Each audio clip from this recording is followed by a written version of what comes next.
Hey everyone, I wanted to get on here today to talk a little bit about accepting who you are and coming into your own power as a spiritual being.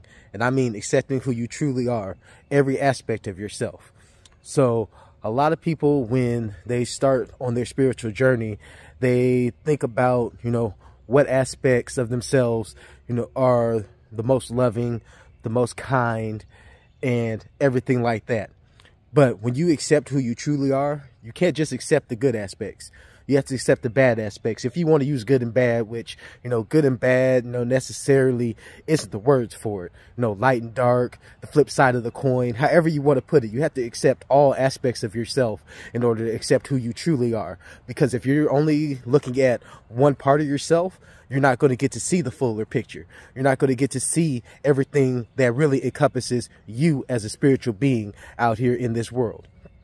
You have to be able to accept that, accept your faults, accept your good points, and combine them into seeing what is your true path. Because when you are out here as a spiritual being, there's going to be times where, there's going to be some rough stuff that happens. There's going to be some good stuff that happens. But remember, this is all your experience. This is everything that you have going on in your life. So you cannot be out here thinking that, no, these bad experiences or these bad aspects of yourself are something that's going to hinder you along your path. You have to keep going along and say, you know what, that is part of me. I accept that. I accept that that's something that I do that may not be, the most loving, the most kind. But at the same time, it's a part of me. And when you accept that and truly accept it, then you get to see the beauty of the world around you, because all those aspects of yourself combine to let you see the true beauty of who you are, because everybody has those sides to themselves. Nobody out here is just all love or all hate. Everybody has both. People talk about, balance, towing the line. You have to learn how to toe that line, but it has to be your line. Not a line that somebody else created for you. It's something that only you can understand of where you are and that what's the right balance for you. Some people lean more toward good. Some people lean more toward bad, if that's how you want to put it. But it's still them. It's a balance for them. That's what works for them. So you have to find out what works for you. Don't think about what works for somebody else. People start thinking about the grass is greener on the other side. If I was just like this person or just like that person, don't worry about that. Be just like you. Don't be like anybody else. Be like you. Trust yourself. Trust your intuition on how you should operate in this universe. Because once you start learning and trusting your intuition on what you're doing out here in this 3D experience, all kinds of things will start opening up for you. And I'm not saying that it's going to make your life so much better immediately. But what it's going to do is it's going to change your perspective on the world around you. And as you change your perspective on the world around you, then you start to see that, hey, there's so many more opportunities for me. And these opportunities are opportunities to interact with people in a different way.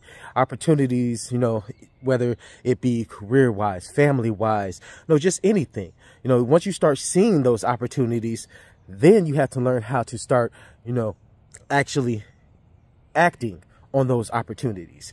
Because just because you see the opportunities are coming up, and you might not see the opportunities depending on where you are at in your journey, as far as observation wise, being able to observe what's going on, and quieting down inside to see, what is actually going on around you, what things are happening with your energy, say with the energy of the beings around you, your family, your friends, your roommates, your co-workers, just the people that you interact with on a daily basis, or even the people that you just come in contact with, once in a while, or just once. You have to start to see that these things are what make up you. Your perceptions on the other beings, the perceptions of yourself. These are all parts of yourself that you have to accept. You can't be out here thinking, oh, well, that part of myself, that's something that, I wasn't proud of. That's something that I wasn't okay with. That's all right. You don't have to be okay with it. But you have to accept it. Accept that it happened. Accept that it's a part of you. It's a part of your experience that has brought you where you are today. Did you learn the lesson from it? Then, hey, it probably was a good thing, because every lesson that you learn is an opportunity for growth. And every opportunity for growth is an opportunity to learn more about yourself, learn more about your purpose, learn more about who you are. A lot of people talk about that, I am. In a lot of affirmations, they'll say, I am. But you really have to think about, what am I? That flip side. How people say, oh, everything is flipped and reversed. Well, sometimes it is. But sometimes you have to flip it in order to really see both sides of it, because everything does have a flip side of the coin. So when you're like, I am this, and you're saying these affirmations, and you're bringing that into fruition, and you're manifesting that, that true I am, you have to go back and ask yourself, what am I? And then you can see who I am. So just take some time and really think about that. Go through and see, say, who am I? So that you can then go and affirm who I am.